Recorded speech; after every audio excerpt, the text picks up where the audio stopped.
If you're just joining the fight for Super Earth, or maybe you've even had first-hand experience of spreading some of that liberty and democracy, well, stick around because here are some of the few tips that I wish I knew before I started Helldiving.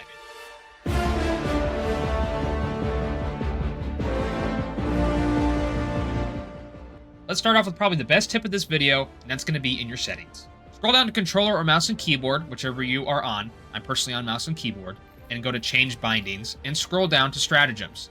You're going to change this input type to press. It should be defaulted on hold, and the reason why I recommend that is because then you can just press whatever keybind it is and input your stratagem, rather than holding down whatever button or keybind you have, and then having to type it in. We're also going to stay here on the stratagem list for mouse and keyboard specifically. I would highly recommend changing your stratagem keybinds to your arrow keys. That way you can move and type in stratagems at the same time. It's a game changer. Last couple of options I'll touch on are in gameplay. First one being remember aim mode. This will remember per gun if you're ADSing or you're hip firing. That way if you have a preference, you can just go back and forth without having to either un-ADS or ADS in. The next tip is about weapon settings.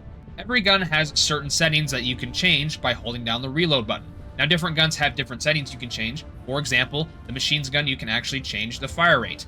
But the one I really want to touch on is the railgun. With the railgun, you are able to toggle it from safe to unsafe mode, which lets you charge it up more, dealing more damage. The biggest thing to note here is if you charge it up for too long, you will explode and your gun will break, so be aware of that. The next tip regards the mechs that were recently introduced into the game. Now at the time in this video, we're not sure if it's a bug or is actually intended, but if you fire the rocket while turning the mech, you will actually shoot yourself and explode. So I'd be a little wary of that. The next two tips regard some of the side objectives that you will find while you're spreading that liberty and democracy. If you notice a lot of smoke or haziness in the area that you're in, there's a good chance you have a bug spore near you. Now these are indicated on the map by a little mushroom icon, and they're really easy to take out. You just gotta throw either grenade or any explosive at it. It's also important to note that it's almost guaranteed, if not guaranteed, that at the bottom of these spores there will be samples. So be sure to loot the spore before you head out. The next one is regarding the SEAF loading side objective.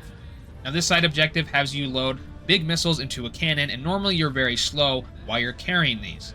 A trick around this is just to spam whatever your pickup weapon is, and you actually can run a short distance and re-pick it up, making it a lot faster to load. And the last tip is for all you achievement hunters out there regarding the Gone in 360 Seconds achievement. Now, I'm not entirely sure if this is a bug or intended, but as it states, the achievement says, complete a full extreme difficulty blitz mission and extract in under 6 minutes. And they literally mean you have to be on the extreme difficulty. Even if you are on a higher difficulty, you will not get this achievement, because this is exactly what happened to me. So, if you're looking for that achievement, be sure you are on the extreme difficulty and extract in under 6 minutes. The last thing I'll add to this video is just use whatever equipment you want. Yes, are there stratagems and weapons that are better than others? Of course, but that doesn't mean you still can't use them. I know there's a lot of videos out there saying use this, use that. This is the current meta, that is the current meta. It really doesn't matter. At the end of the day, it's a video game, have fun, and that's all that matters. I hope these tips helped you out, and I'll see you on the front lines spreading democracy.